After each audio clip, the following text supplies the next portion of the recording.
Welcome to Game Design Chat, hosted by the Knoxville Game Design Meetup. The group meets the second Sunday of the month, and the podcast is recorded after the meetup. We just kind of hang out and do this hereafter. If you live in the Knoxville, Tennessee area and would like more information on the group, check out knoxgamedesign.org. You can find out all of our information, including what games we're going to be playing next on the podcast, which we actually decided and I forgot. That's like the one thing I didn't prepare. I had this whole prepared thing to not screw up the intro. It was like the Minecraft Ultima clone. I don't remember the name. It's not Minecraft. It's Barony? Ultima Underworld. Barony. What's it? Barony? Barony? Think so. Barony? Hold on. We've already learned I cannot use the laptop to look up while recording, or else the audio goes to crap. So I'm not doing that again. I'm going to look it up, and then Dylan's going to look it up and get back to us on that. Joe, I'm joined with Joe, Dylan, Levi, and Mike here. What have you been playing recently or working on recently you want to kick off the show with? Sure, yeah. I'm Joe. Been playing Final Fantasy XIV still. Kind of gotten sucked back into that. There's a crossover event with Yokai Watch going on in-game that's a limited event, but it has a lot of grinding to it. A lot of RNG. Just trying to finish it before it runs out. I know it runs until October, but I can't not do it. I know it's limited, and I know that it takes RNG, so I just want to finish it. I'm 70% done, but it's been fun. And then, yeah. All right, Dylan. Well, first of all, you got a confirmation on the name? is this what you remember? That looks like it. I think it was Joe's recommendation. So, Barony, what's the... Cursed Edition? Cursed Edition. Okay, find that on Steam and the other places. There'll be a link in the notes to that. That's going to be our game next month. This month is Anodyne is what we're going to get to. But thanks for doing that, Dylan. But how was your week, your month, I guess? Working on. Still playing Overwatch. Kind of migrated back to doing quick play, switching out, chasing achievements for different characters instead of playing hardcore. Started playing Bravely Second while I was traveling a couple weeks ago. How is that? It's a lot like the original. It's really good in terms of, that old school JRPG style of combat. It's interesting because the first jobs that you start picking up seem to be a little bit more complicated and kind of expect you to understand the Brave default system a little bit better, which... Is that what the title's referencing? It's like Brave yes. default and your second job? No, I don't know. Well, no, I think what the title is referencing is there's some sort of... I know they had something like this, and I never used it in the first one because it's actually tied to there's a micro payment where you can refill it. But there's a time stop, and that gives you extra actions. The typical idea, though, in your typical combat outside of that is, normally in a JRPG, you get one action per turn. This, you can basically spend actions on your future turns or save up actions and defend to either perform more attacks and kill monsters on the first, your first round, or in some cases, there are abilities that cost multiple actions. And the first class you get actually has things modifiers that will cost multiple actions. It's kind of more of the same, although it's less the old school, the story is less the old school JRPG that I remember, and more there's an anime opening once you finish the prologue and everything. More Atlas effect on yeah, the main character is almost like your fan fiction Mary Sue. I love you guys. I loved you guys in the first game. You guys are so awesome. That's pretty good. It's got a couple more. It's got a clicker game mini game as well. They keep throwing in things like that. Ooh, all right, Levi. Well, I haven't played too much over the last month. I did finish Odin Sphere Leaf Thrasher, the Odin Sphere remake, and it was good. I thought it was a good example of how to reuse a lot of bosses and levels and make them interesting. But I've primarily been working on a couple of new games. Well, one game that I had been working on was a Supermarket Simulator Express Lane, which I just demoed for the Knoxville Game Design Group about 30 minutes ago. And I did create a new graphical 3D interface for that, and also did a mini Ludum Dare, number 69, which the theme was colonization. And there's an old BBS game called Trade Wars 2002, which I used to love to play. So I made like a new 3D version of that game. And this was my first time using a data store called SQLite for the game. So I explored using that for storing data for the game. So that's pretty much what I've been up to. All right. My game development stuff is been on the back burner. It's just a crazy last month going on with code stock and everything, getting ready for that. So I haven't moved too much more into redoing Quest, which sucks once again because next week is the Emery Place block party, which is the street that we're located on. So we'll be here showing off our games in the group again, and I'm once again going to be showing the Unity 3 build because the Unity 5 build isn't in anywhere near a functional state. But, maybe next summer. That's my goal now. My goal now is next summer. Game-wise, I guess the game that I played that's of interesting note, people would rather, the one I should mention is No Man's Sky. And I've been playing that, I think I'm about 15, 16 hours into the game now, or 5 hours in the game. And I'm still trying to answer to myself if it's a good game or not. I can't really, I don't know. It's interesting in that, it's a procedurally generated world and everything like that. And there's been a lot of talk into the size of the world, but all the planets that I have landed on or explored, you can tell they come from the same randomizer. Like the terrain algorithms the same on all of them. The formations are the same. The rock formations are the same on all of them. The plant life looks the same on all of them. The resource looks the same on all of them. And then even the creatures don't look that different, between planet to planet. They seem to be a randomized element of, we have these 3D model parts and we stitch them together. We grab these legs and this head and then that's a creature. But the pool it's drawing from feels wide enough that they really feel like, wow, this galaxy is completely wildly new from the last one I jumped from. And I think my biggest complaint in the game, which I was reading this morning on, because I was like, I can't be the only one having this problem. This is too big of an oversight and I must be missing a menu. There's no map of worth in the game. There's a galactic map which shows star systems. And they're just little yellow dots. That's it. Just a whole bunch of little yellow dots. There's a linear quest in the game. There's a path to follow. So that path is highlighted of hey, you should just go down this thing. And then I guess you should find something in each one of these areas that clue into what you're doing. And I did have a few story events occur. And I think you have to do a certain amount of that because I did unlock certain plans and crafting that I don't think you would have unlocked otherwise if you didn't do that. So you kind of are locked into that whether or not you want to do it. If you just want to explore, sorry, you're going to be limited into how far you go. You'll have to get some of these plans to get to some areas. There's no solar system level map. So once you warp into an area, you can look around from your ship, but that's terrible because your ship's got a full 360 and keeping an orientation is a nightmare. And plus there's a mechanic in the game that if you stay in space too long, space pirates start coming out and attacking you. So there's a constant get into space, pick your target, light speed there, and get out of space.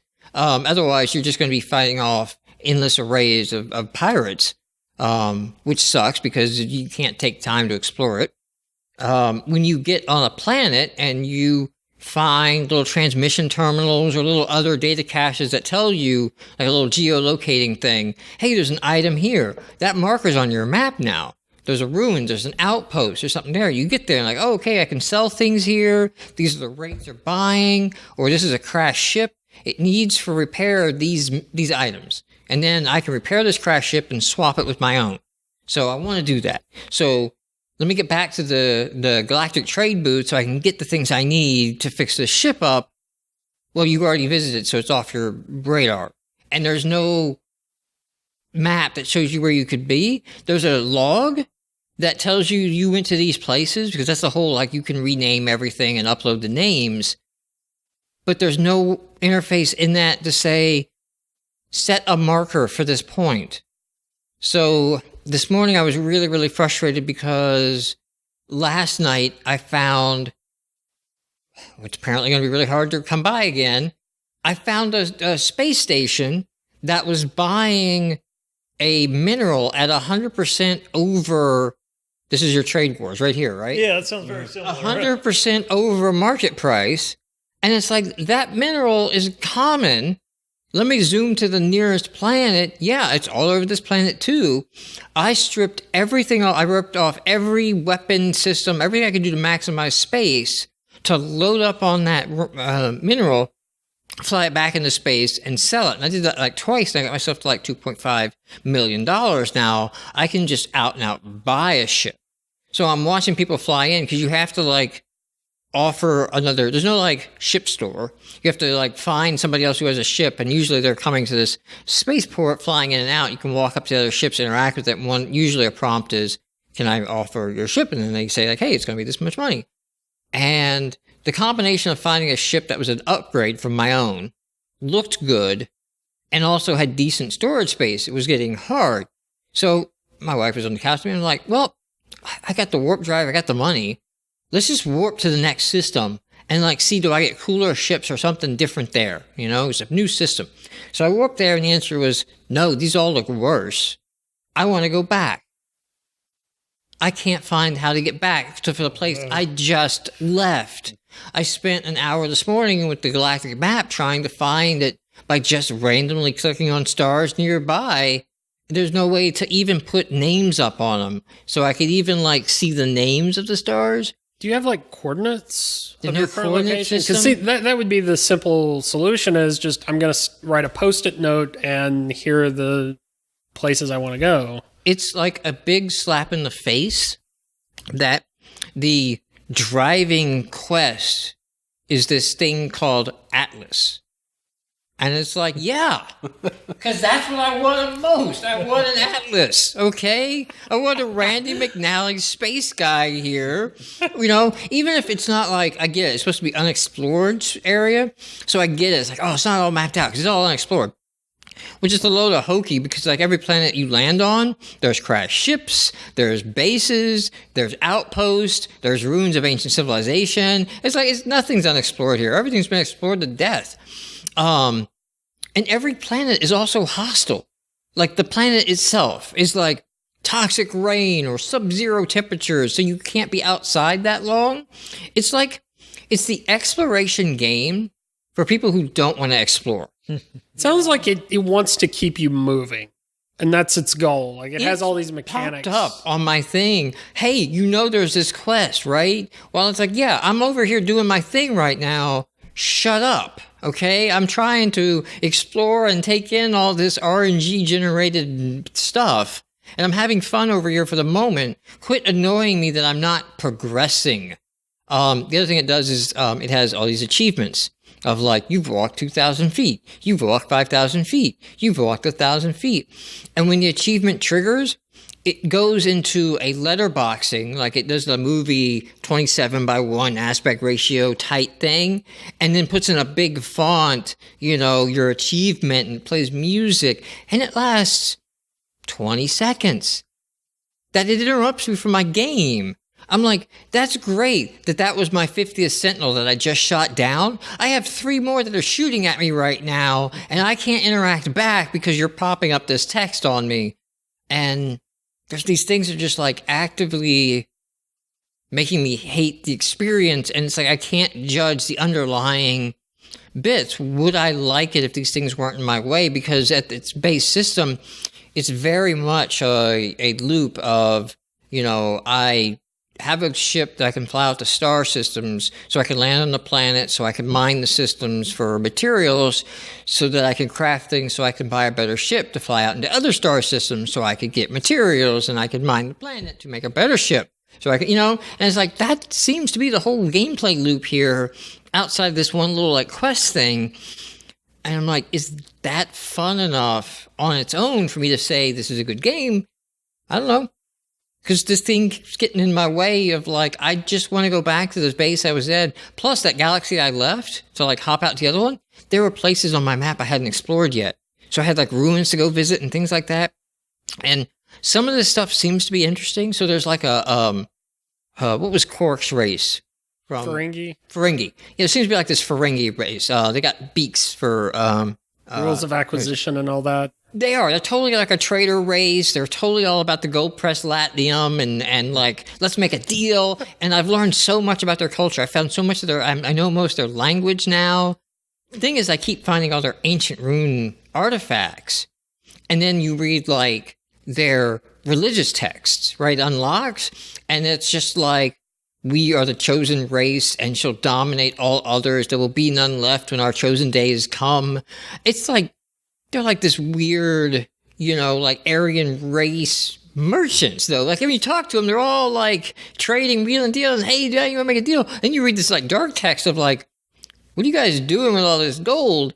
And it's like, I'm liking like finding out, like, is this like your prehistory text of like, this is the way we were. And then we had the event, and then we're like, that we don't talk about anymore. That's our dark history. Maybe they're all just nominal and only go to services on Space Easter and Space Christmas. Maybe, it's just like, so it's like, I want to find out what the rest of the story is behind the thing. And there's like counters, achievements and everything of like number of pieces of words I know and number of things I've unlocked to like give me an idea of like how much more I should explore. Well, when I warped that new system, it was a different race. And I don't see the bird people anymore. And it's like, I want to get back to a system with them because I know a lot about them. I can trade really well with them. They also trade so that it makes it easier to get things. Now I'm with this warrior race, and like the options to trade for resources are like half of what they were. And it's like, this sucks. This isn't the game I don't want to play, because now like I got to go grind for my materials versus like find a material I can get a bunch of and sell to then buy the material I need, And I want to go back, and I can't. There's nothing on my map. There's no coordinate system. And I read somewhere, it was like, we made a design decision. Sean, the lead developer, whatever, it's like a design decision to not encourage this map use. We want to encourage this frustration, I guess. I don't know it might make sense for a certain type of gameplay, but it doesn't fit everyone's gameplay. It expects you to play in a very specific way. Which seems counter to what, and it's hard to nail down, like, what was No Man's Sky supposed to be because it was so vague. Yeah. But it seems counter to, like, this really open-ended game to really focus on one gameplay method. So that's what I played. I don't know. I'm going to keep doing. I mean, I dropped 10 hours into it straight yesterday without thinking about it. But then there are those MMO 10 hours where you're like, you stop at the end of it and you're starving and you haven't eaten.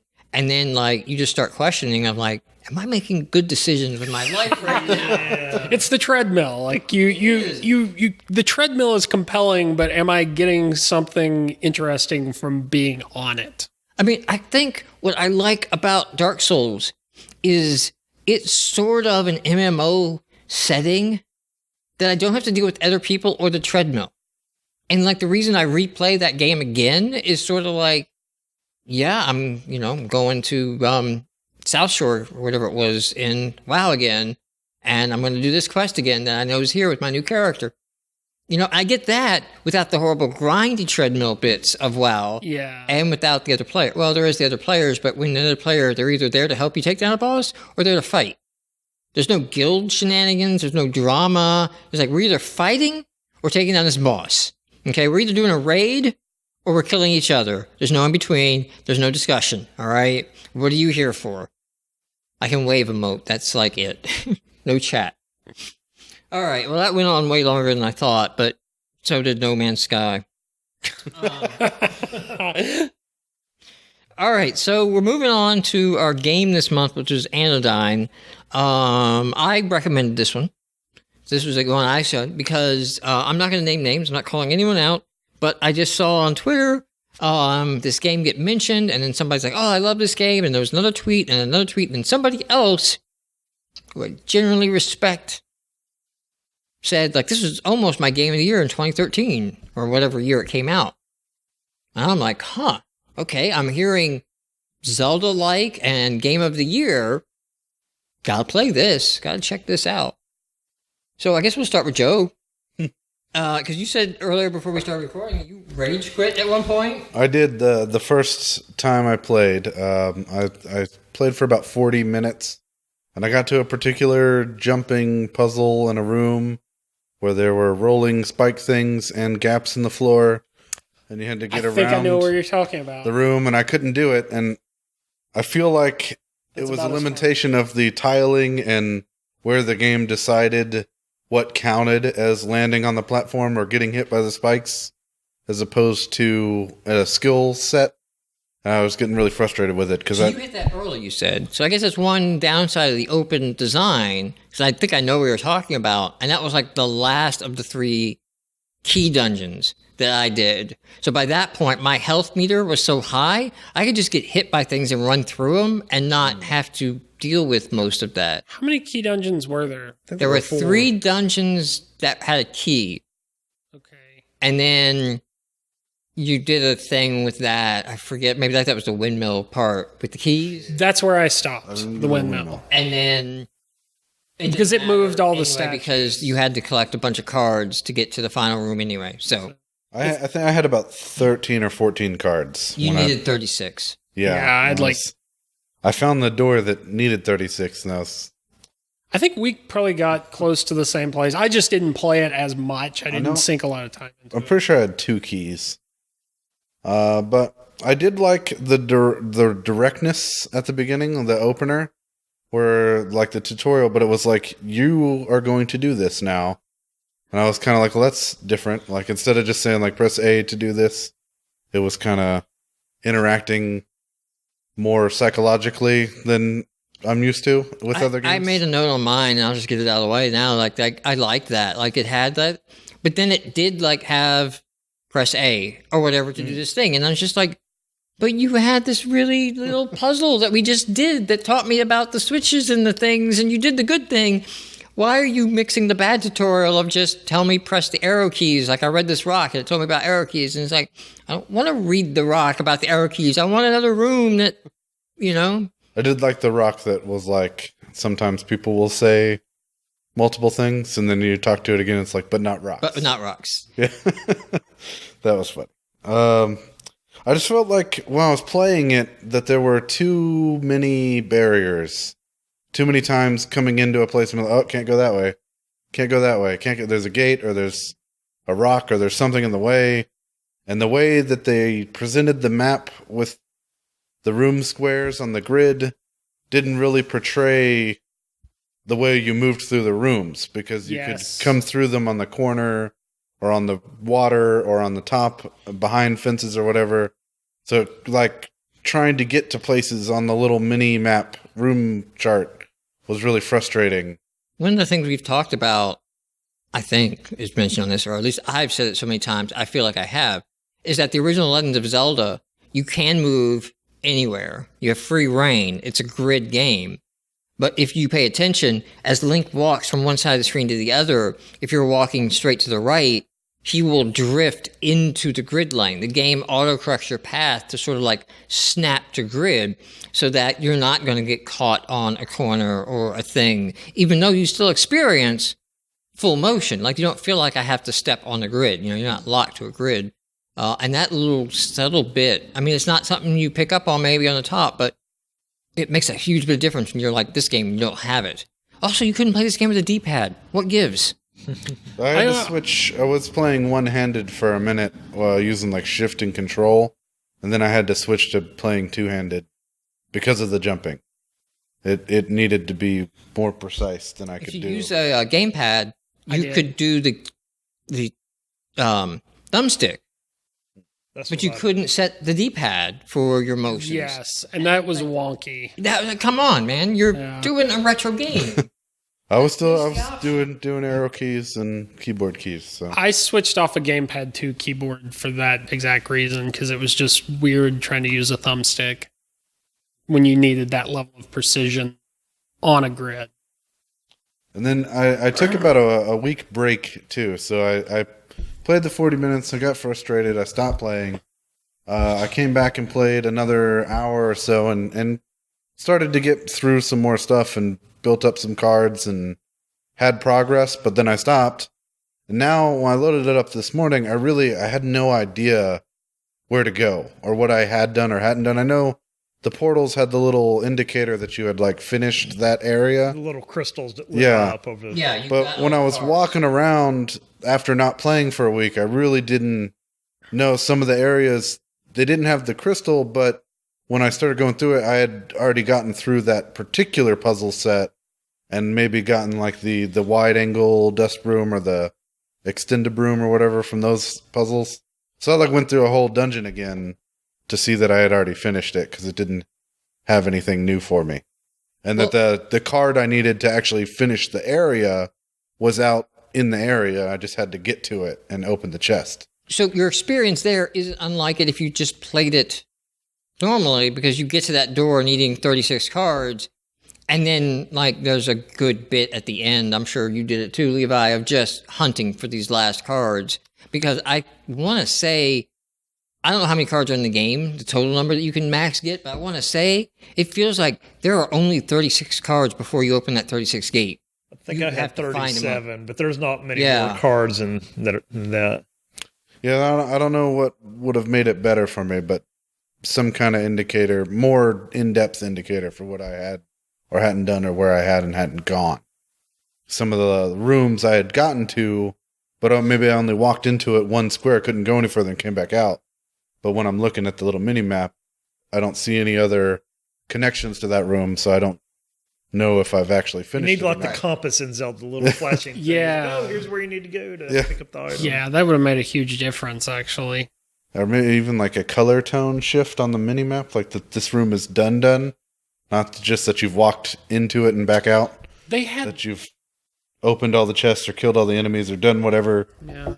Which I will admit I used to walk through, so I was like, okay, this is the thing that I need. Okay. This square right here. Yeah. I was tempted. I wasn't having enough fun with the game to want to get a walkthrough to finish it. The maps definitely help in the Steam walkthrough.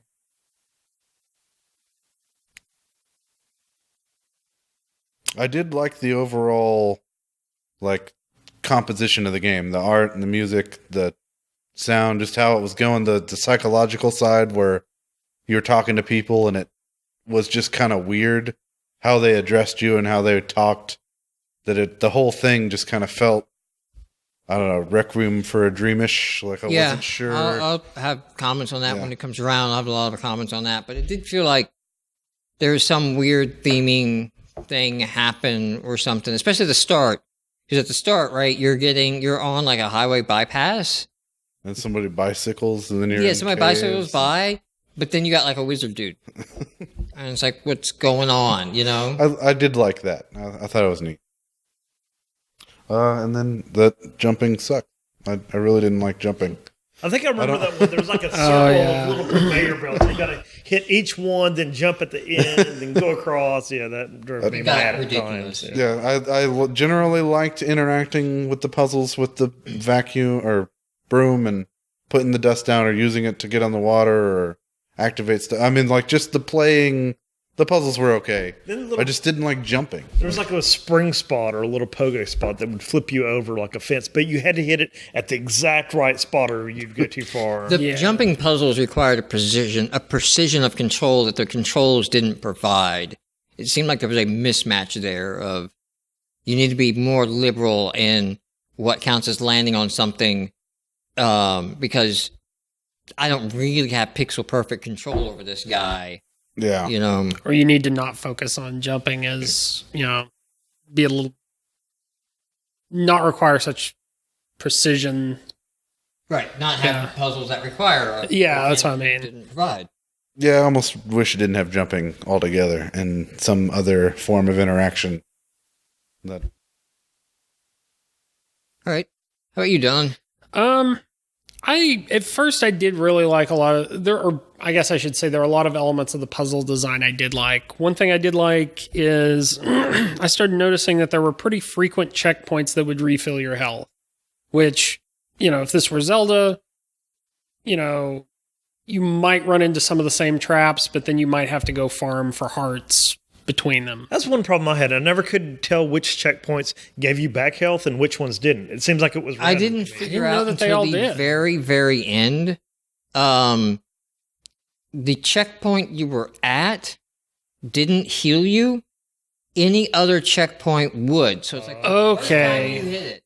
That makes sense. And that would have been nice to know, because it's like there were times where it's like, there's no way to heal in this game other than the checkpoints. You can kill monsters and they will drop hearts, but it was kind of rare. Okay, Yeah. there's no carrying. Right. Okay. I see what you're saying. Yeah. I did not realize that. It was just later in the game. I was like, oh, wait, these are healing me. But it may have been because I was in I think it was the dungeon where you go underwater and there's multiple entrances and they each have a checkpoint. So I was probably changing checkpoints a lot. They could have just did a simple graphical thing, change it to a different color if it's going to heal you. Then after you use it, remove that color. Yeah. Something like that. I did have a complaint, and I didn't write it down, and you made me think of it, that the health items dropped were not consistent among the enemy types versus how hard they were to fight.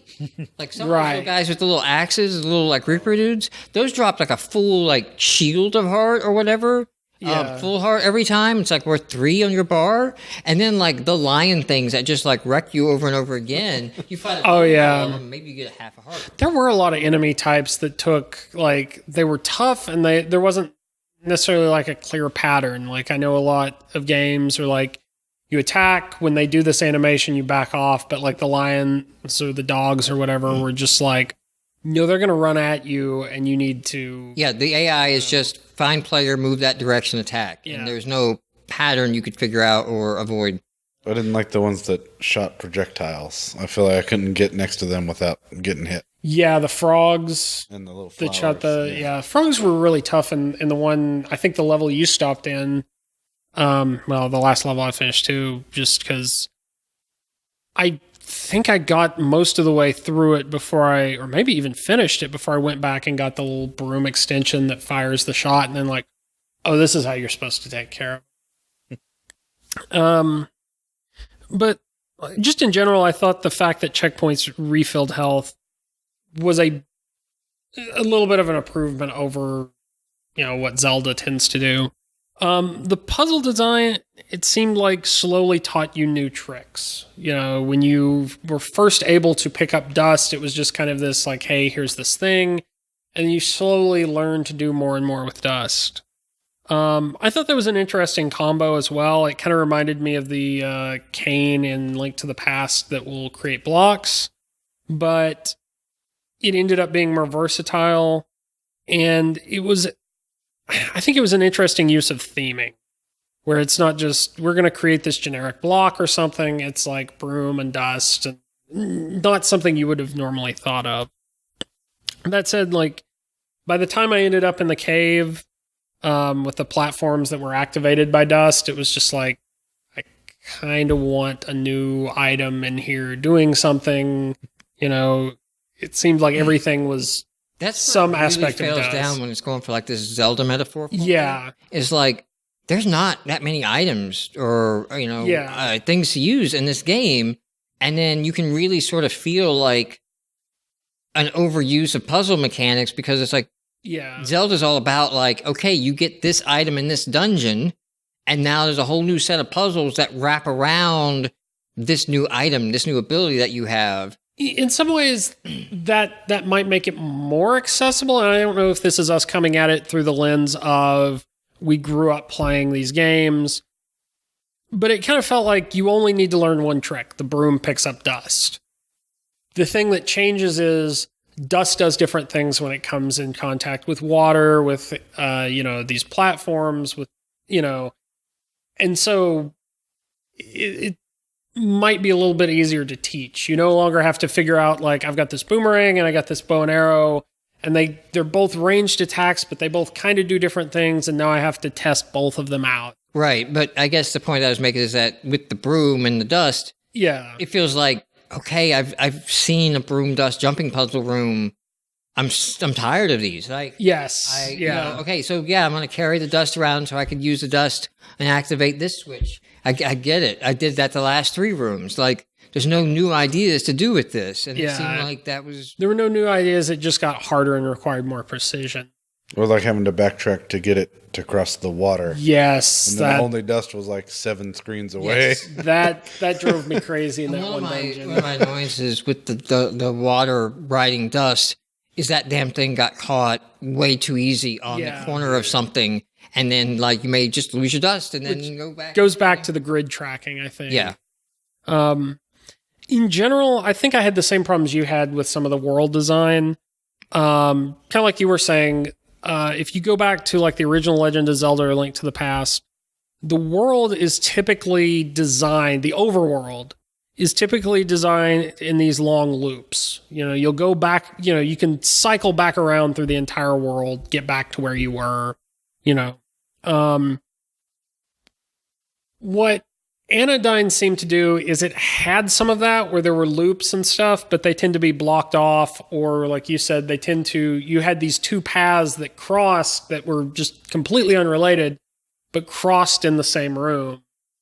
And, you know, it was kind of hard to figure out how to read the map. Plus, they also had to deal with the windmill, so part of the map was completely blocked off until you came back later and those sections were removed. Yeah, and one of the things I noticed, especially leading up to the windmill, some of that area was you would follow a path for several screens and you would realize this is either a permanent dead end or a dead end I can't do anything about now. And that was just kind of frustrating because it's just more stuff you have to remember. I almost feel like it had... Okay, if you go back to Zelda, the overworld is kind of designed in a series of, like I said, loops. You know, like everything's accessible to you except for a few areas that obviously aren't. But when you got into a dungeon, you know, it was more linear. You would get off on these little branches and not necessarily come back to the main area for a while. What it felt like was Anodyne's overworld design adhered more to the Zelda dungeon design pattern, if that makes sense. It kind of left me feeling the same way I did with Axiom Verge, where I'm continually getting further and further away from the places that I know. So I feel like I should be able to come back and explore these later when I have different items, but it's going to be really, it's getting harder and harder for me to do so. And I don't know, that may be a crucial part of having an exploration game is you have this home area that you keep coming back to and, kind of grounds you as opposed to just continually going further and further out. Which is not to say like, Zelda is definitely a linear game. It just hides it very well. Had the Nexus. Yes. But I guess the feeling is that's not really a home as much as a level select warp menu. Yeah, and I think the problem for me, that was actually the last note I had here, was it's a nice addition because you can fast travel really well. It was one of those things, it was on multiple screens. I would sometimes, I'd find a portal and I'd end up on a completely different screen, or I didn't understand the order of it. And it was just one more thing that one more maze that I would have to deal with. And it was almost one of those things like, I don't even want to think about this. I'm just going to go back to where I was and keep plugging away because it's just more confusing. It might have helped more if the Portal Nexus had been more linear. These portals or if go to. If it'd been just a menu that filled in, then I would have a better sense of like where, how far along I was. How they relate to each other. Yeah. Yeah. Yeah. But that was, I think that was what started to kill it for me, was like you said, the same place, probably the same place you were having problems, was that cave. It's just like, this is complicated. This is requiring a level of precision. This is not the exploration game that I kind of expect a Zelda-like game to be. So, it wasn't a bad game. It was just, not really what I expected it to be in terms of exploration. How about you, Levi? Oh, okay. I took about 7 hours. I did finish the game, and it was developed by another 2-person development team, Sean Hogan and Jonathan Kitaka. And first of all, I didn't know what Anodyne meant, so I looked it up. I looked it up as well. You may have more analysis for this than me, but my definition that I found was not likely to provoke dissent or offense, inoffensive, often deliberately so, or a pain-killing drug or medicine. So maybe you're on drugs the whole game. I'm not sure. Yeah. That's the definition that I came up with too. That's like the standard Google definition right there. Yeah, like the first hit, and it's just like okay, because I was looking for like finishing the game. Yeah, and you finished the game. I didn't feel like I had answers to what was going on. What was this? You know, like you hinted at a bunch of stuff, and I don't think you resolved any of it. Yeah. So guys, like, what does Anodyne mean? Does it mean something? You know? It's like, you got this Briar kid, and there's some conflict there, and he turns into a big plan at the end, and you both go walk out into the sunset in the water or something. And it's another like Frambo. And then Hey, maybe I stopped at a good place. Well, I did make a note. This was just about the right amount of story for me. Didn't like prolong it or anything. It's like, okay, few lines of dialogue. Let's get into the gameplay.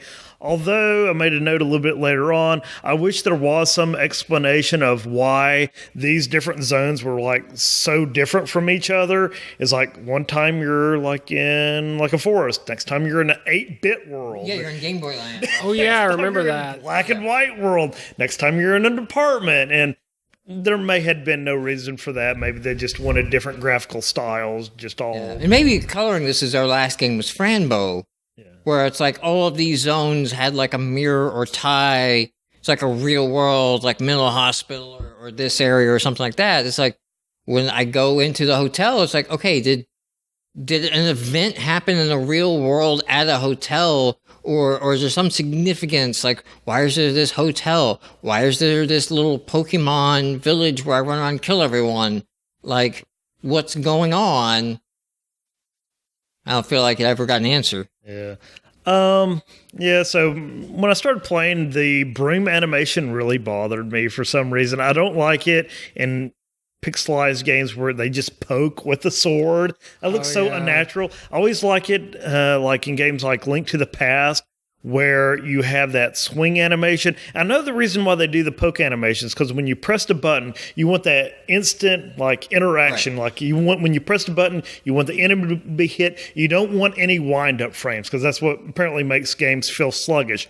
But in A Link to the Past, they do sort of a poke, but then they have like that little swoosh off to the side, so it gives the appearance that it is swinging. Then you finally end up. That requires more art assets. Like if you do the original Zelda, it's just you stick the sword behind the character, you push it out, you push it back. Well, one at least one in the asset. original Zelda, though, like Link's shield comes back. Yeah, that is true. He shoots his shield, so at least it's still a one-frame animation, but at least it gives it more motion of like, yeah, he just lunged.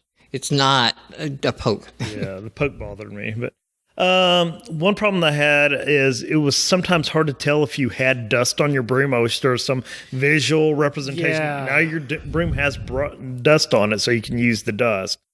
As you all mentioned earlier, I thought there could have been more items. Like there's only one broom upgrade that I found, aside from the one at the very end, which just lets you solve the little colored puzzle at the end. That thing has its own room for. I saw you eventually go fack it. I think you walked through to get to that. Yeah. And I was on the verge of doing that when I just entered the right combination and like had no idea why that worked. And I thought like I had worked out like what it was doing, and I put them there and it didn't work. And then I put them in like the same spots again and it worked. Yeah. And it was just like, what? I don't understand this puzzle at all. And then I did read online, there was something about like going to the places where the statues were as some indication. But I was like, there's only 3 statues. Why would I have thought to go back to the statues? There's 4 tiles. There's only 3 statues, guys. Yeah. So, you know, it's like, I'm not going to figure out the last one I think I gave it a try the first time because I know you're supposed to go on the outside of the wall and reach each of the stones, and it gives you some clue that correlates the color to the boss. And I think there's 3 of those, but then the 4th one didn't have anything, or it was empty on the 4th one. So I guess that one you weren't supposed to change. But then I was at the point, okay, I can't even remember what the boss of this dungeon was. If I could, then so if you went back to where the statues were, if you even remember that was, because it's not like there was anything on the map that said, this is the warp zone for the statue of this earth. The statues, I think, are in the colors of their stones. Yeah. That was behind that boss. Yeah. So, and then that symbol is on the statue as well, I think. But after like I said, I got it by luck. But even looking it up, I was like, I don't see how anyone gets it. And it's an easy post to find because it's like the #1 post on Anodyne is this puzzle. Yeah. They could have done some things to flesh that out a little bit. I did like the black and white world because it reminded me of Earthbound, even though it was crazy. It was weird how you could just go up and kill innocent civilians and the shadow creatures would come up and attack you. I guess you guys didn't get to this part. No. But that was a very bizarre part of the game.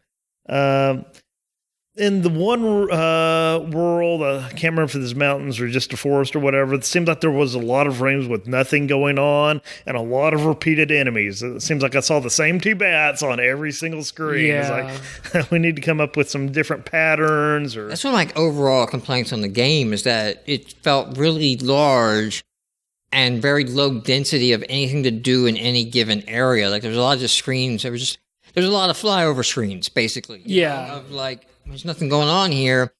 Why is this screen here? I think that was the issue I had with a lot of the dead ends of, it took several screens to get from like this kind of hub area where a lot of different paths connect or where a portal is to the actual place that's dead ended, Yeah, let's see here. I didn't like the fact there were a lot of levels with no clear boss to the end. I think we said there was like 3 or 4 different bosses in the game. Like in the original Zelda, there were like the 8 bosses of each dungeon. And then when you finished the dungeon, it was clear that you were finished with that level.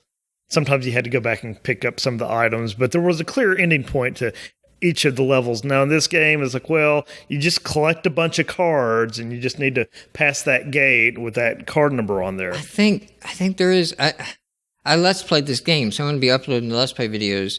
And I want to say there is like a dungeon that I remember like saying, when I got to like, is that it? Did I do this? Did I miss a boss? Did I like the hotel manager? You beat the boss is like a Goma style fight there, and you go to the next room. It's like, okay, am I done here? Do I need to warp out? Because I feel like I should be taking. Yeah, I think I was the one that didn't have a statue or something. Like one of them was differed from the others of how like, okay, you beat the boss, you move a stone statue, or you get the stone statue and get the key. Yeah, and it was like nothing. And yeah, that reminds me. I don't like games where you have to fight your way back out after you finish the level, like in Adventures of Link or whichever game is like after you collect the crystal and you put it up, the second Zelda game, you just walk out of the dungeon and you're done. Or the first Zelda is like you just port you to the front. Yeah, get me out of here. I don't want to fight my way out. Exactly.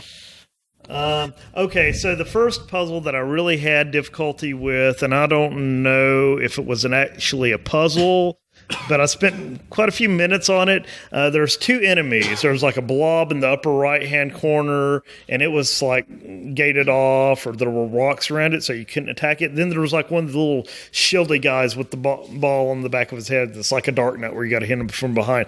So I killed the little shieldy guy, and it's like nothing happens. And I can't reach the blobs. So I walk into the next room, walk back. Okay, the shieldy guy respawned. So I heard myself say this on the stream. I watched it back. It's like, okay, how do I do this if these enemies are respawning on every screen? So spent some time walking around, could never figure it out. So finally I go up and kill the little blobby guy, then come back around. Oh, the blobbed guy doesn't respawn on every I remember that but puzzle. all the other guys respawn on every screen. It's like, why? I think I want to say that you could reach that guy with the spreading. Oh, I didn't have the spreader. Which is the one you didn't have. That's like the first dungeon I did. Yeah. I think that was the one I saw you at the end of your playthrough video. You didn't have that one. I was like, okay, you can miss these and make it through, which it like went sideways when you attacked. So I think you could like hit that guy diagonally. I picked that one up early on, so I had that as my broom. Yeah, that was the one I got first. I don't And even then I had to remember. Really far into the game. I was like over halfway done until I got the spreader upgrade. It's the spreader, like I got the one that just shot out ahead of you. Yeah, so there was the extender, and then there was one, instead of shooting out ahead of you, it shot out to the left and right. Like a T. Okay. And I used that one for most of the game. That's the one. Because I it had, was yeah. hitting like 3 squares for damage.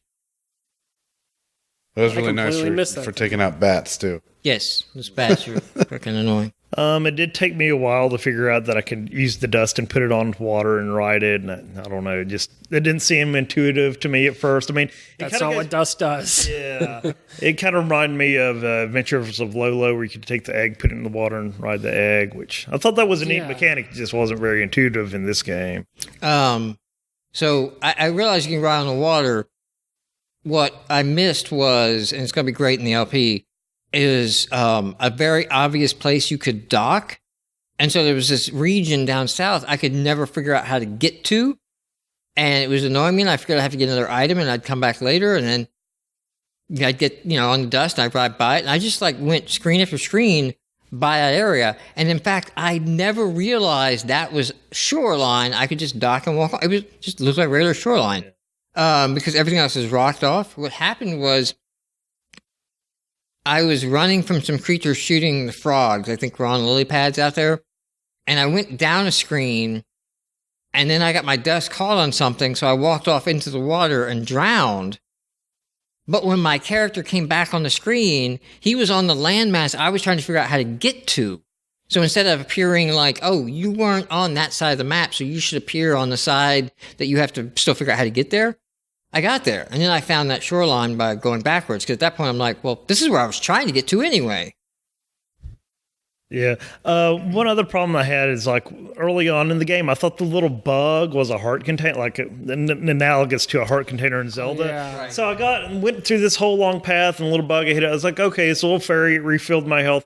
Then it's like, what was the point of coming over here? Then I realized a little bit later, it's like, oh, that actually gave me maximized my health. That out. is the creepiest animation I've ever seen. What is it Yes. doing after? Gnawing on the screen up there, and then you get another heart? Like, what's going on? What was that supposed to be? Because that's what it looks like. It looks like a tick just gnawing on the screen up there. Embedding itself into your HUD. And then I get another heart. I sort of felt like there should be a push block puzzle. There's so many blocks around. I kind of felt like I kept trying to push blocks around to see if it would open a door or anything. There were so many spots in the map that were blocked by a rock. Yes. Stairs. Yeah. I expected to either destroy or push those at some point. And a complaint I have with the game is that that's never the case. You get that swap tool at the end, and I think that's what it's for. Yeah. Just to unlock an area early. Yeah. But it's terrible because it's like a staircase into a stone tells me I can smash that stone. And it's like, this is a New Game Plus thing, and it's just so misleading. Oh, is it actually open? Can you open those on New Game Plus? Yes. Does it give you? I didn't Okay. play New Game. I was like, why can't you just jump over? I can jump really high. Yeah. And I can't jump over it. Like, there's a stone and a staircase. I obviously can get up here, because it's not a row of stones or anything else. Like, why would there be a staircase if I couldn't? I think one thing I'm noticing is we definitely, given that all of us play the early Zeldas, we're coming to this with a lot of baggage. We're coming to it with a lot of expectations of what it should be. And that's probably true of a lot of things. Like, I'm going to make a Mario game. I'm going to make a Zelda game. I'm going to make an old school JRPG. Like, your players are coming to it with a certain set of expectations. And if you don't meet those expectations in the same way that the original did, well, it's better if you kind of go off and do your own thing. I yield to the point that we have a good amount of history with these type of games, and we are bringing a bias to it. But I am not going to accept stairs leading into a stone is not something I'm supposed to interact with. I am not. No. I don't disagree with that. There's some view of game design where that's accepted. No. But I mean, you have to come at it from that. I mean, the only step you can go for that is like a door. Right. There's a door at the end of this hallway that I don't open. Like, what? There's no reason. Oh, I know what you're talking about. Like you walk all the way. It's again what I was saying about dead ends. You walk all the way to the end of this passage, and there is a stone. Yeah. I ran into a couple of those. And it's clear there's areas you're supposed to be on the other side of the stone because there's a chest with a stupid card in it. Yeah. So it's like, I know I'm supposed to be over there. Well, it turns around, you go around the entire side of the world of the map, and you come back from the other side, and then you get that. And it's just like, why is this? If that's what I'm supposed to do, then don't put the stair and the stone there. Just close off like every other tile shows that the height is increased and you can't go up it. Yeah. Just do that there. Like, don't put the staircase and the stone for a new game plus thing that is not going to make any sense to. Yeah. No, but I mean, we're coming at it like, oh, this is a stone. Maybe I can push it at some point. Maybe, like, you have to consider what assumptions your players are making, even if those assumptions aren't necessarily the sort of thing that would follow if you just played this game. I'm not profiling. Tiled But stones. that stone looked like it wanted to be pushed. Okay? That's what- No, I understand. That's the difference between being single tile objects, like the stone that Right. exists By with, itself. yeah, Yeah. versus something that crosses multiple tiles. I don't feel like I can interact with that because that's a barrier. Or like a row of stones is Yeah. like, okay, I'm not getting past that. That's a border. Yeah. Well, an individual, and it's nice and neat right there. Like, I'll just destroy this one, and That is a good point, because we basically fundamentally understand like some of the basics of game programming there. It's like, no, if this is made up of multiple objects, then obviously, no, that would be complicated. But one object, that's easy. That's like the way you do You it. have this one object out here. Like, that's not. Yeah. I thought the introduction of the Red Sea level was interesting. There's like a fisherman like sitting at the end of the dock, and you like push him in. Or if he goes, Yes. then you fall in. It's like red. It's like, am I swimming in the Did fisherman's anybody blood? intend to push him in? no, No, I was went up to talking to- talk to him, I This think. is even okay. This is either terrible or genius, and I don't know which. But the talk button is the attack button, and I made a note like right from the beginning. I'm like, that's terrible because if I can hit an NPC and I'm just out of range of talk, right? Then that's going to be bad. I'm going to accidentally hit an NPC, and I don't mean to do that. And then it's like it sets you up to like go talk to this fisherman, and then you like shove him to his death down there, and then jump and then, in. like, but if you did this with intent, if you made it the same button knowing that people would be like, oh my God, I just shoved him into this whirlpool of death. That's his blood there. I sacrificed. I didn't mean to do a ritual, then that was genius because like I had the same reaction you guys did of like, oh dear God, did I just do that?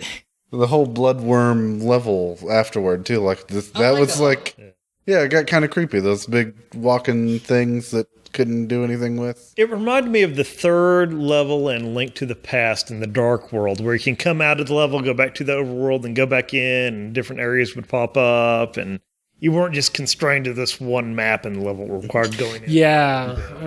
I can't Was remember it which in one. Lost Woods? Yes, You get the yes. fire rod, and you Yeah. burn the little snout to the whatever it was down there. One thing I was disappointed in, there really didn't seem to be any real benefits in defeating enemies aside from getting a little bit of health. It'd been nice if they had some sort of currency or some sort of items to pick up. And I thought this was actually hinted by the salesman. He had like a purse or something. It's like, oh, if you pick this up, you can get currency or something. And it never did happen for me. So. Yeah, it was like some weird joke of like, you can buy the wallet with money so you can hold money, and it's just like, oh.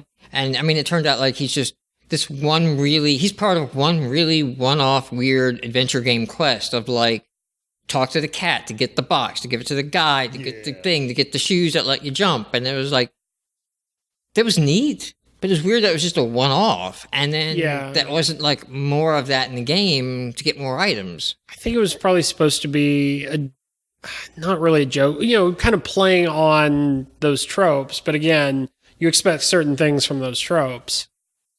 I think that's one other thing I've noticed. Like, we didn't all get the same room upgrades and stuff because, again, from a Zelda game, we assume that that's kind of deterministic. If you go along this path, you're going to get most of these items. I mean, the first place you'll I get the went to bow and was arrow, you'll the get the worm. bomb. You'll have, The first dungeon that I did outside the like starter area was the worm dungeon zone. I don't know what you guys started with. Don't remember. And it sounds like, because the last one I did was the apartment with the insane dust and jumping puzzles. And that was my last one. And if that had been like my first one, then I might have been rage quitting with you. I don't remember if it was the worm dungeon. It was just kind of a generic cave sort of thing, as I remember. Yeah, It had a statue in it. That's the one where you knock fisherman. Yeah, that was the second one I did, and the third one was the cave with all the like spike jumping puzzles and the That was like blob the first thing one. that you were talking about. I did Then like I the didn't- castle or something, the blue castle. I thought that was first for everybody, but maybe you could. Oh, that's what I'm talking about. Like you have that, Oh, you have okay. to get out of that Yeah, zone. that's what I thought. And that ends with you getting to the Nexus or something, and then you can like step back. But Okay.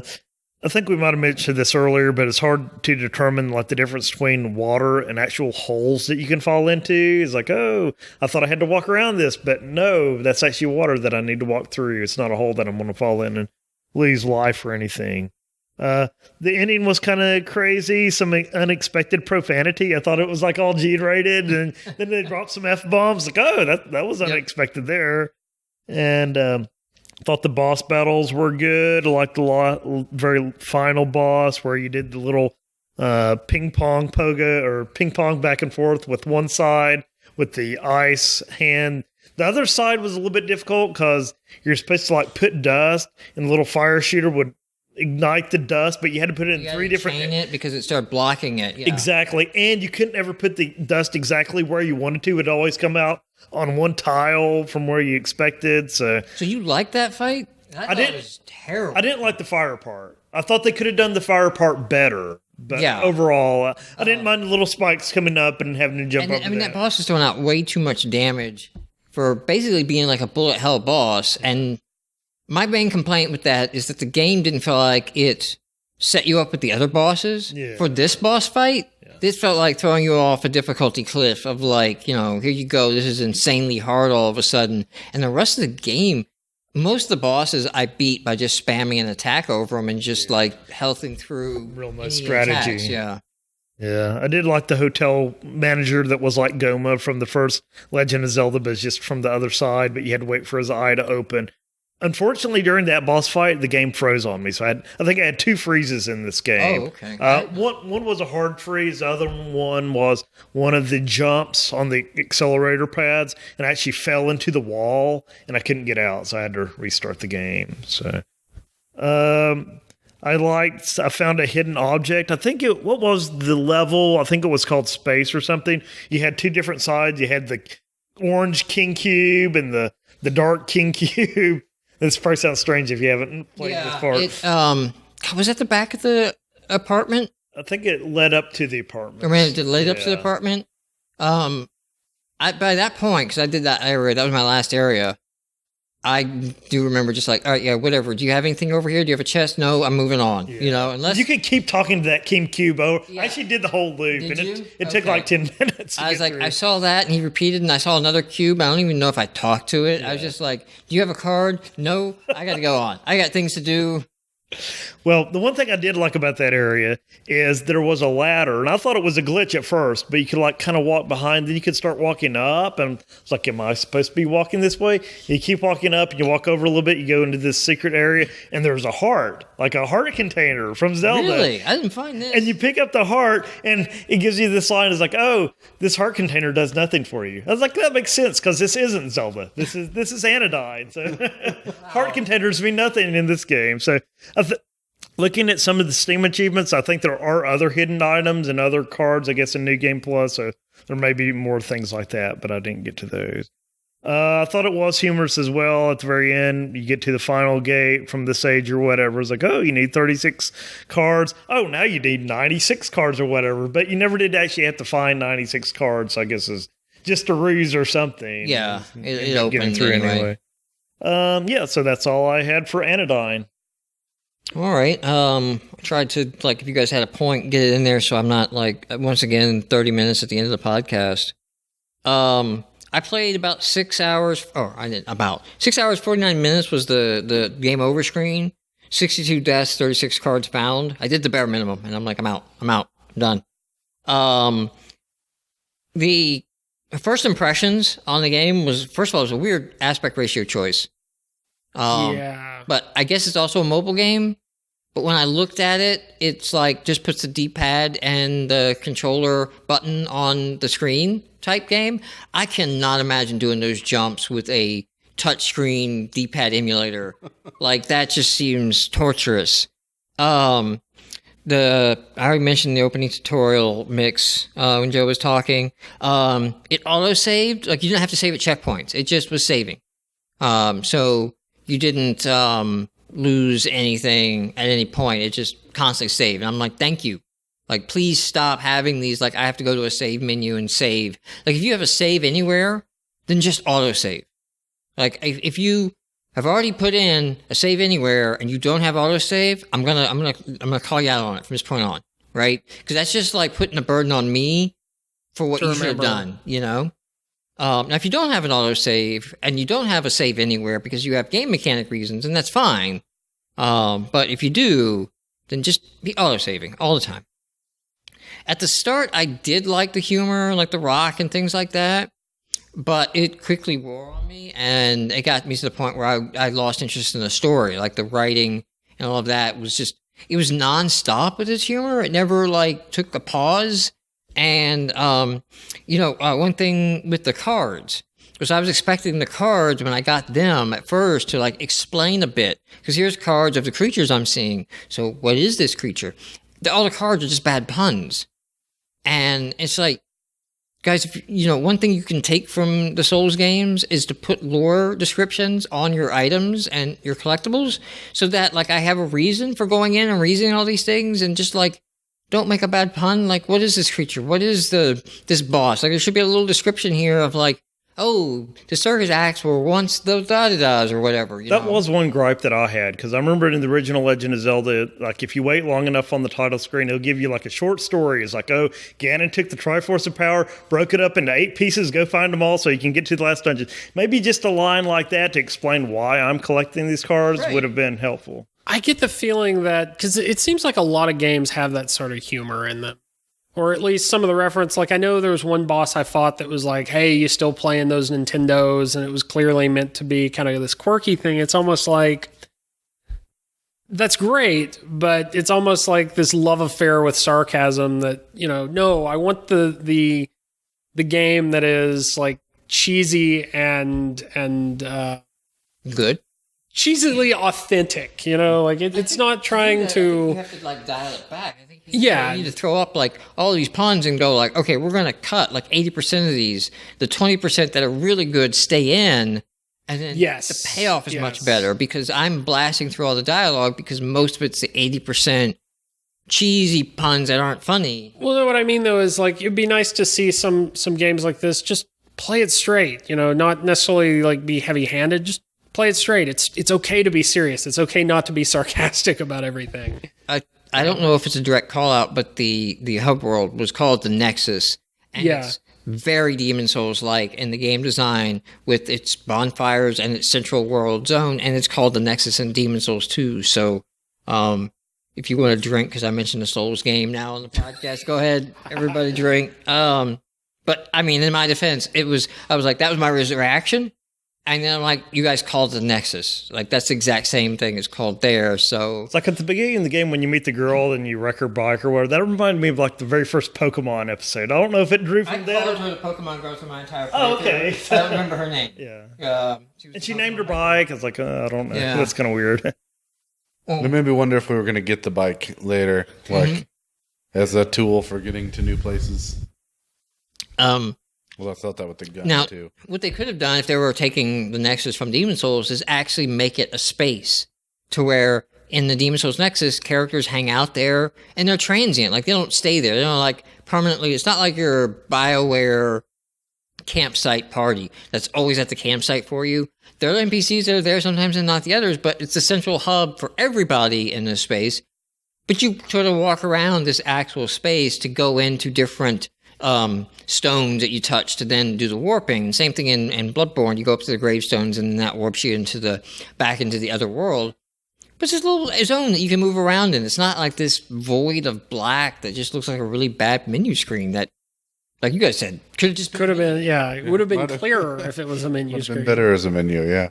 So the main gameplay, turns out, is to collect cards to progress. That is actually what you're doing. Even the keys are not like the main point of the game. You got to collect these cards.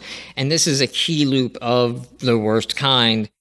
Key loops being like and this literally happens in this game, you come up to a locked door in a dungeon, you use a key, you get in behind that area, you fight through whatever's in there to get a chest that gives you another key.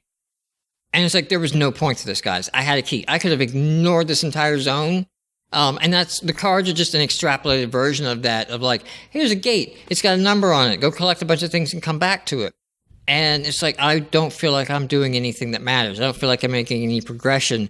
Like, yes, you have to gate the areas. Yes, you have to do that in the game, to make interesting levels.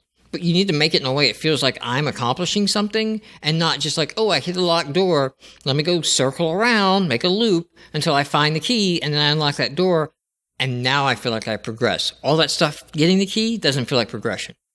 And this game had a ton of it. Reminded me of a lot of Banjo-Kazooie, where you got to collect the puzzle pieces. Like, the pieces had no significance, but you had a door and it had a big number on it. It's like, oh, get 12 to get past this door and get 120 to get past the ViNull door. I don't really like games that do that because, again, like you were saying, it's hard to tell if you've gotten everything in the area. It's just like, make those smaller. I mean, Yeah. you're a stone throw away from a starting NPC in an MMO fetch quest of like, go get Yeah. 6 wolf pelts. Yeah. Great. Now get me 5 feathers, Like, that's where we're at, guys. But at least in Banjo-Kazooie, when you're in a level, you could press pause and it would show you everything you've gotten and what you need. I don't think Anodyne really had this. Like, well, I think there could be more. The only way, like we talked about the crystal earlier. There's a crystal over it, and then in the menu, I think they had question marks of where more cards would be. Because there was 4 pages of those suckers. They had outlines of keys, but you don't really know where to get the keys. Yeah. But the 3 keys came from the 3 first bosses with the stone statues. Which then just did the windmill. Which, by the way, I know this is petty. But speaking of non-progressing shenanigans, that chest by the windmill really irritates me. So there's a chest by the windmill. You go into the windmill zone. You get the 3 keys. You unlock the gate to the windmill. You go in there. There's a chest, and then there's a ladder. The chest is locked by magical force. Okay, I'm going to have to do something to get that, right? I'm going to have to get power, get an item, do something. Climb up the windmill, cutscene plays, climb back down, you can open the chest now. The cutscene was the magical force. And it's just like, okay, if I could not get what was in this, which was a card for the windmill, I believe. Yeah. If I could not get the item until after I saw the windmill cutscene, then put the chest at the frickin' top of the windmill on a platform on the way up or something. Or just give me the card for playing the cutscene. Is this the one that moves the statues? Yes. Yes. Okay. I could see how that might be an issue of we're communicating to the player that things in the world have changed more than just what we've shown you. But yeah, it's one of those. It didn't move the chest. It didn't blow the chest. See, that'd be a thing. You could have the chest up on the ledge. Windmills don't move statues either, so it's not necessarily intuitive. The statues are heavy. In hell, by the way, they're through a portal in hell. Right, one of the statues is in the portal zone where the fisherman was. So that's a powerful windmill. But the chest could have been on a ledge, right? Right. And then you would have saw all the statues go, and then got down and realized that the chest also blew off. And I'd be like, okay, that makes some kind of sense. Not, did you climb this windmill? That's the magical barrier. Some ancient force trapped this card with, I have noticed. I did say it was petty. I did say I was going to say, I've seen other games do that. Like Bravely Default does that. There are a lot of chests in the world that you'll see, oh, you can't open this yet. And then you get some item. And it is annoying. It is like, man, I feel like I'm not. Goes back to early Final Fantasy, Dragon Warrior. Yeah. It's the blue chests or whatever that you can't get. You can only open the red ones, and you just kind of have to remember where they all are. Yeah. I thought the windmill was a reference to Crystallis for the NES, which we all know very well from our other Knoxville companions. Developers. Yeah, exactly. But in that game, one of the very first quests is to activate a windmill. That after you activate that windmill, all of a sudden, on the mountain, it explodes and there's a cave that opens up. It's like, how in the world did the windmill cause this explosion? That might explain it. If you recall, my official stance on that game is it's terrible. And the only reason our friend likes that game is because he didn't get Legend of Zelda as a kid. And his mom got like the other one, and he's on like a path to prove it was a good game still. Like, Look, there's a 30-year chip on his shoulder. there's a lot of games that we all played that we thought were good back then when we were not adults and could not afford more games, and there weren't that many more games out there. So, but I think this is another case where you're like, oh, everything in this is a Zelda reference because this is obviously a Zelda game. And so, and then I realized in its description page, though, like they use the term Zelda-like. Yeah. So, but I forget Crystalis is a thing that existed. That's what confused me about like the windmill. about Evil Quest too. Like, wait, oh, this is not Zelda. Right. This is a Chrysalis. The favorite zone was the red zone, the portal to hell or whatever it was. I really like the worm door mechanic puzzle of like you could look and see like, okay, there should be a way to make a door appear. That means I need to go back underground and find the worm that's going to make it come up. And I really like that. And overall, I liked a lot of the puzzles that weren't necessarily difficult puzzles. They were just interesting things to do. Yeah. Except for all the jumping puzzles. All the jumping puzzles can just die. There's no...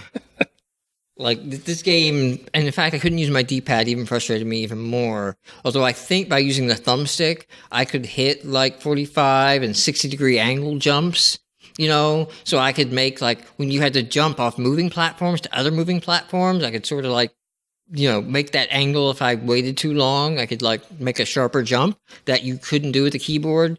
So maybe that lessened it a little bit. I had one room where, before I was aware that you could, like, load the moving platforms with dust to move them, that I did try to, like, jump around from the platforms just by jumping at the very last pixel and seeing that you could actually get, like, 3 tiles over. Oh, were you supposed to put dust on? Because that's what I did. I just tried to hit all the little platforms and jumped over. But it seems like the one thing that always killed me is they put like a bat, like right on the other side where you're going to land. It'll knock you off. You're right. I want to say, I didn't make a note of that, but I seem to remember, like, there was some, like, you need to jump at the last possible moment, and then you can make this jump. Mm-hmm. I do remember a couple jumps like that. I'm actually surprised, like, the platform thing... I didn't realize you could do some of those without having the dust, but that was one of those things that took a second of like, oh wait, this is another thing that uses dust. It doesn't make sense why it uses dust, but it uses dust. Putting dust on a switch, activate it. Right. Don't think too hard about that. I did kept expecting to find some kind of destructive tool, and I was kind of disappointed that I never did, like a bomb or something to blow things up. I want to say Legend of Zelda does have a lot of large areas on the map with nothing really going on in them. Oh, yeah. Like that forest zone is kind of big, but it sort of does two things in Legend of Zelda. Or there's two things I have to say about that in Legend of Zelda. One is it does seem to like cordon you off and like you're really only dealing with these 6 to 8 screens for a while. Yeah. And then it's not a big deal because you're not constantly crossing multiple zones, so it doesn't seem as bad because you're not dealing with the whole map at once as much as you're dealing with a little area. And the second thing is not everything Legend of Zelda did is perfect and right and should be copied and brought forward, Well, the one thing I did like about Zelda, like if you did have to make those long treks across the map, you're still killing enemies. You're still getting rupees, which I can use to either buy my blue ring or to refill on my health potion bottle. So there was still kind of a purpose. Yeah. Even if it was a lower one, then there was nothing here. Anodyne's just you're walking across blank screens. Right. You're killing bats that do nothing for you. Even like Link to the Past, when you had that overworld, like you said, you were dealing with, the light world overworld was pretty open. Dark World Overworld was very cordoned off, but it was kind of an open area, not like... Link to the Past is very sectioned off of like, until you beat this dungeon, you can't go to this next zone. Yeah. And that's like a major change between the two games. And maybe why they did that, because I'm sure back in the day, a lot of people just got lost and gave up in Legend of Zelda because there was no indication of where you go next, I feel like it made it kept you like in the same general area, like like I said, one of my issues with Anodyne was you just keep going out and out and out and out and out. But I feel like Link to the Past kept you in the same general area while still making it feel like the Dark World was kind of this hostile, it's not going to let you progress as nicely as the Light World is. I mean, if you want to see how unguided Legend of Zelda is, and that prop to its detriment, to the negative, if you have a friend that has never played it before, knows nothing about it, if you were in that lucky situation, let them play it without some guidance of how to get to the first dungeon. Like I'm pretty sure they'll find the sword. But after that, there's a lot of screens between you and that first dungeon and a lot of different ways to go. Before you even realize dungeons are a thing you should be looking for in that game. And it doesn't seem like it'd be crazy to think. There's a lot of people who pop that in and then never found the dungeon or wandered into Dungeon 8 or something, not Dungeon 8. You have to burn a bush to get to that one. But, like Dungeon 9, I think is open, but you'd be dead before you got that far. So, I mean, that's sort of one of the push and pull things back with Dark Souls is that when you start off very explicitly Dark Souls, the first Dark Souls, most of the other Soul games put more effort into it than Dark Souls did, or it's not effort, is not the right word, but more design behind guiding you to the first step of like, here is the easy way to start. There's a lot of footage of people just starting Dark Souls going like one of the harder paths because there's no indication other than you get the crap beat out of you and you should realize, I don't get the crap beat out of me as hard this way versus that way. Maybe I'll go this other way. You just get locked on like, I almost made it to this point. Let me see if I can make it to there. And then maybe that's where I'm supposed to be. And then that's one of the push-pull things of like, yeah, it's kind of cool to have that every once in a while, but overdone, like this game did, it's kind of a frustration. Yeah. Stylistically, too, like with Zelda, I mean, if you were going through transition screens, it was still making sense, sort of, like forest, grass, now town. Yeah, and it's like you feel like... And Anodyne, you're like forest, beach, mountain, hotel. Yeah, it's like underwater. I've stepped out of all the forest zones, so I can like mentally block off that area and say like, okay, that's a separate zone. That's the rock zone. I'm going to stick to the forest zone and cover it. And, back to Dark Souls, keep drinking. Just keep taking the shots, man. They put those fog gates up. So like you come to a doorway and it's just covered in fog and you have to walk up to it and press a button to walk through it. Sometimes there's a boss on the other side and sometimes it's just another part of the zone. But it's a good checkpoint of like, okay, wait a minute. The developers are telling me right here, that's a new thing. I'm starting a whole bunch of new, like there's not a quest log, but if there was, I'm going to get a whole bunch of new quests on the other side of this door. So now's a good time to do a run around, make sure I think I've got everything, that I find what I want, and then I feel like I've covered the zone and I can progress and move on. And so even though there's not explicit levels, there's not level 1, level 2, level 3, the map is sectioned off either in Legend of Zelda by the terrain or by these fog walls with that. So, let's see. I already said I didn't like the dust surfing. Weird adventure game logic. Apparently I ran it on key loops twice. I got another key loop rant down here. One thing I didn't like was like a gated key behind another gated key. Is like, what purpose? You got to have the blue, then to get the red one, shouldn't I have the blue? Or maybe they just like double check you at that point. Yeah, at first I thought when I first hit that I was going to the next dungeon. Yeah. And I was like, okay, each key is going to unlock the next dungeon, and this is how they ensure I do them in order. But you could do any of the dungeons. You didn't do a dungeon in any order, and I just opened 3 doors in a row. So, okay. So this annoyed me that while riding a Switch platform, if you moved, there's chances are you died, right? Like the game didn't take into account the motion of the platform and then apply that relative. So like if you barely land on the Switch and you want to walk forward, all right, the Switch is moving, you don't move forward twice the speed now. You just walk forward at the regular speed. And it gets harder to like adjust and it makes it easy to fall off. But on top of that, when you were on the Switches, it played the walk animation. Like the animation made it look like the guy's moving, And I'm like freaking out sometimes of like, no, I let my thumb off the stick. I stuck the landing. Oh, it's just the animation play. So that was there. I talked about that weird exploit where I died in the water and then appeared on land I couldn't get to on that screen. The bosses seemed like, and this is weird and there's no way I can confirm this because there's no health bar in any of the bosses. They seemed like they took less hits in subsequent attempts. So there was a couple bosses I died like once or twice to, and then I just sort of went in and did the same thing of just going up and spamming the attack a bunch. And then it worked, and it's like, I felt like I hit him that many times the last time I did that. In fact, I felt like I did twice as much damage last round and died as I did this round. And I don't know if there was a hidden, like, we're chopping the boss's health off so that you don't get stuck.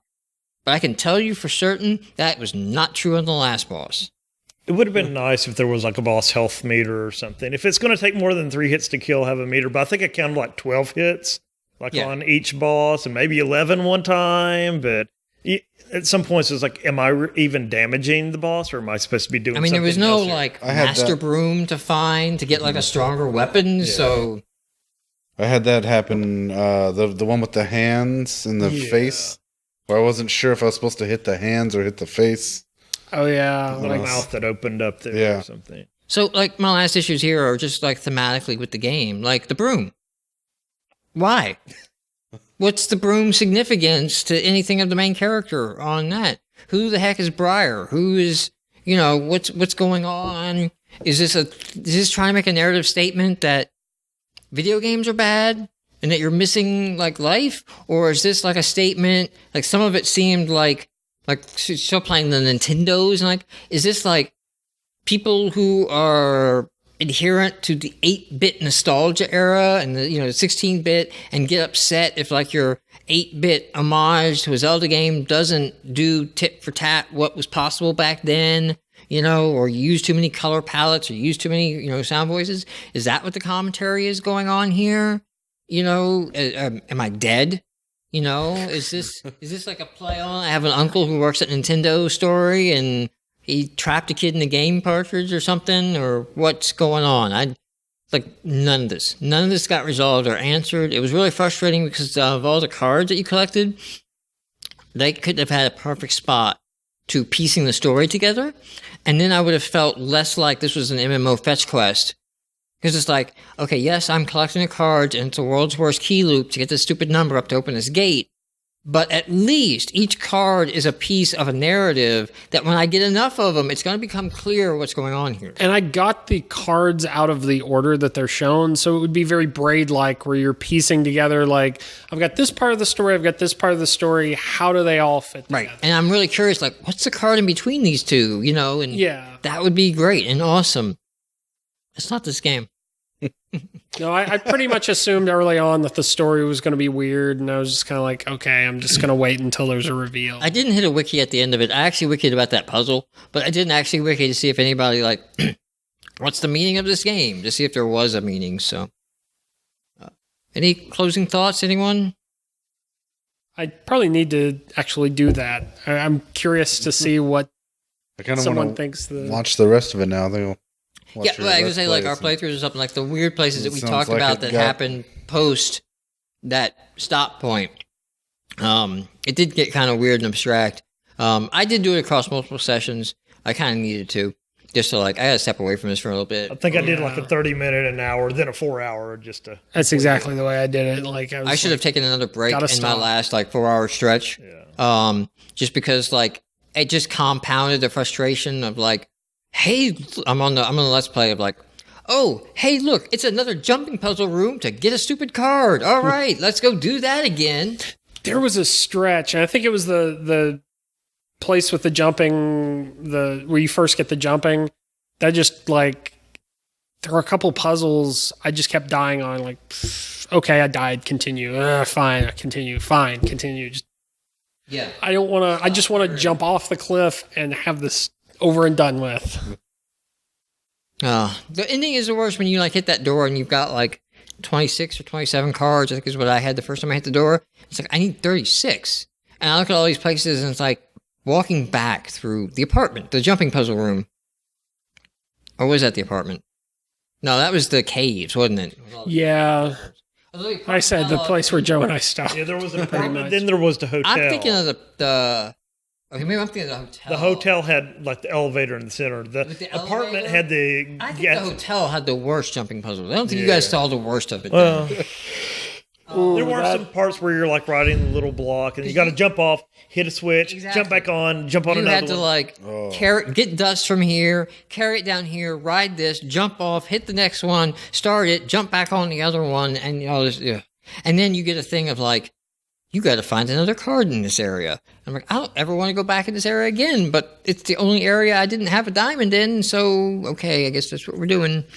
And just try it out. So, well, that wraps up Anodyne and our thing of that. Once again, we're not doing reviews, so don't take the podcast as a review. It's a game design critique. The point of the podcast is to tear down the game and talk about its elements and how it affected.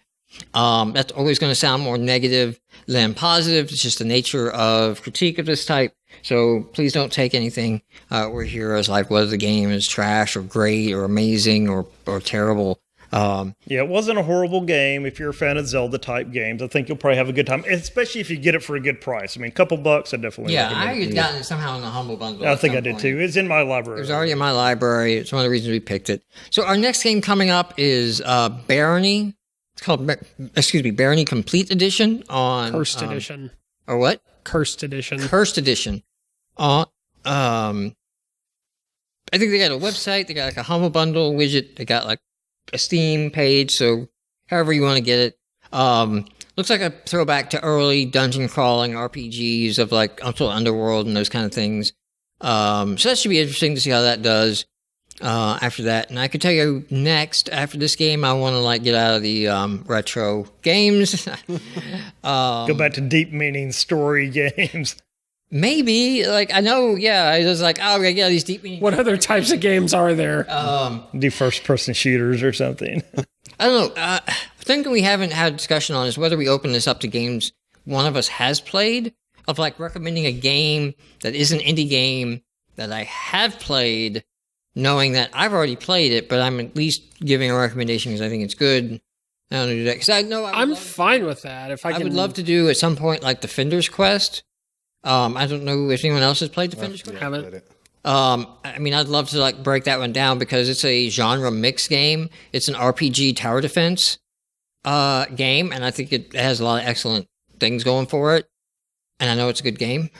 And I'm not going to sit down and like, oh, this is terrible. And I've actually played that game multiple times through because it has a nice replay mechanic in it that I wouldn't even mind like, yeah, I played this, but now I got to play it again to do that. Heck, that's one of the few games that I've got. It's not a Kickstarter, but that developer has like a funding page, a crowdfunding page for their next game. That I just like, here you go, here's $25. Tell me when it's done. Tell me Defender's Quest 2.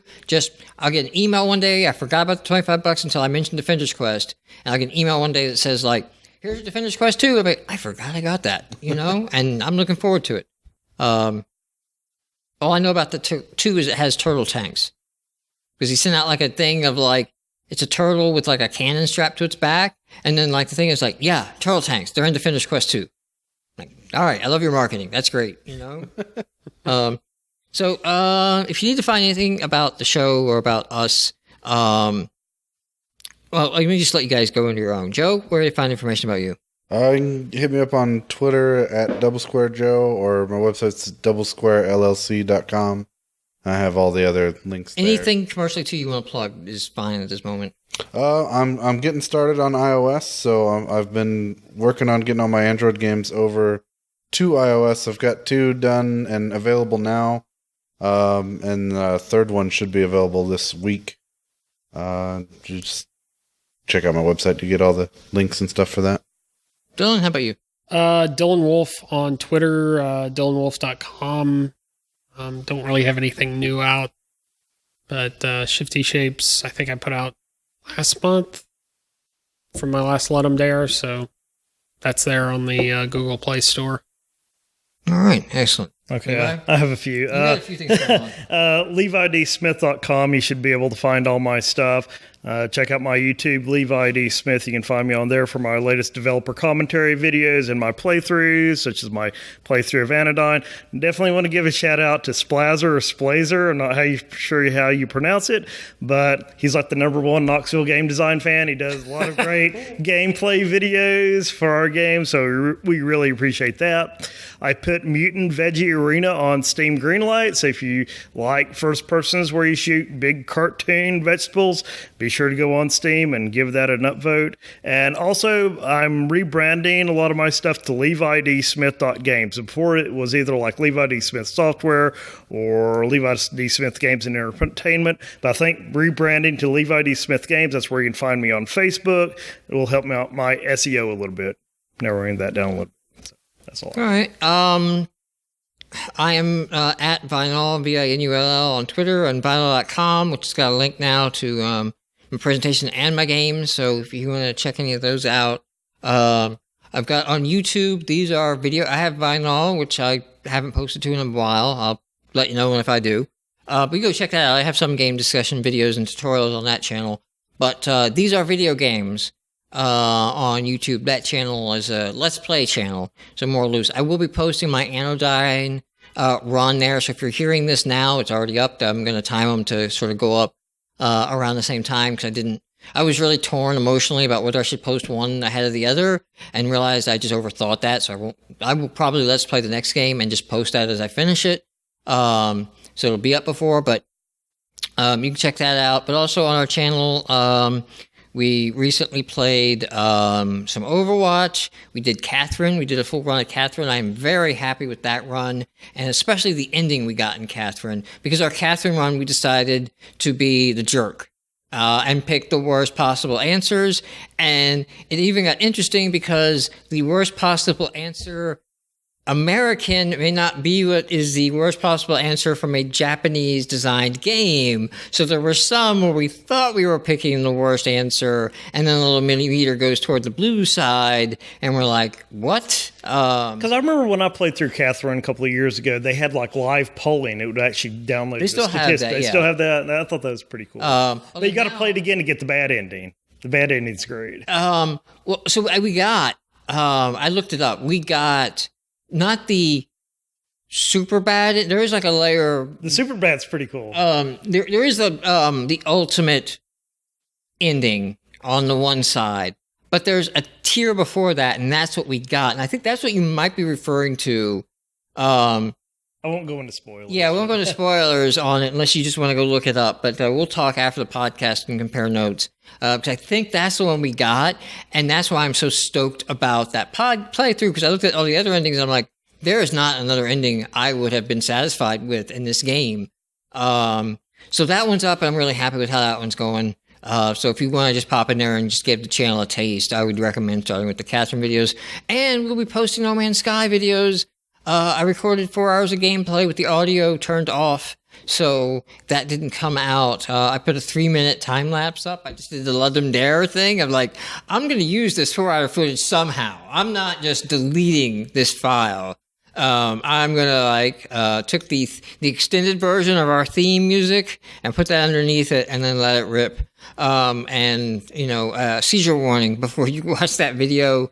But then when you watch a game at that speed, you sort of realize what a lot of your time is spent on, and then you realize there's a lot of menu time in No Man's Sky. I did that for Final Fantasy IV, and like the last 20% of the game's just the final dungeon, just grinding. Just grinding. Yeah, so I was like, that did take a lot of time just grinding at the end. I remember when you did the Zeldas, Yeah. You did the first 3 Zelda games, and it's like time lapsed or whatever, it's like 60 seconds or whatever you had it for like Legend of Zelda, and then Zelda 2, 3 minutes, and then 1 minute again, 60 seconds on Link to the Past, It just progressively. I would definitely gets longer. believe Zelda 2 would take you that long.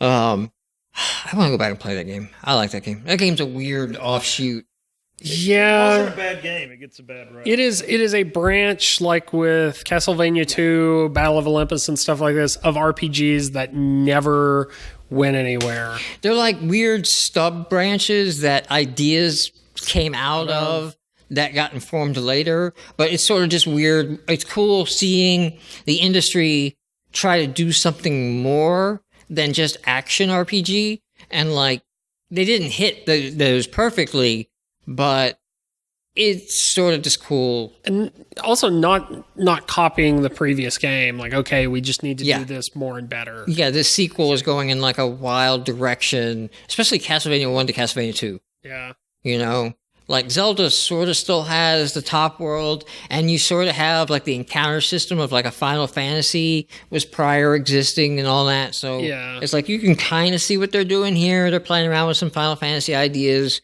and trying to incorporate that. At Castlevania 2, you know, like, what were you guys doing? What were you? How does any of this make sense? Yeah, but I love it too. It's another beautiful flawed gem. So, closing out the show, you can subscribe to us on Google Play, on iTunes. You can go to Knox Game Design and check us out. I want to mention we got an actual review on iTunes. Like the big awesome. Thing that can help us out is leaving us a review on these things. Leave us an honest review. I'm not asking for stars, but the review actually is a little tick mark of like activity, and you know, some subscriptions are one, but that is also like, hey, if you care enough to post, that helps boost and helps discoverability of the show. So I want to give a shout out to Rectar. There's a lot of numbers in the spelling of this, so I'm just going to go with the Rectar. And its title is awesome, and it's love the podcast. Keep it up. So there you go. Thank you for leaving a review. We still don't have enough for an aggregate review on iTunes. So right now his 5-star review left behind is dominating, but I guess if you leave a comment, it shows up immediately with your review. So you can leave a comment, Google Play or on iOS. That really helps out the show. Like I said, that game, Barony, Curse Edition, we'll be checking it out and discussing it, and we'll see everybody then.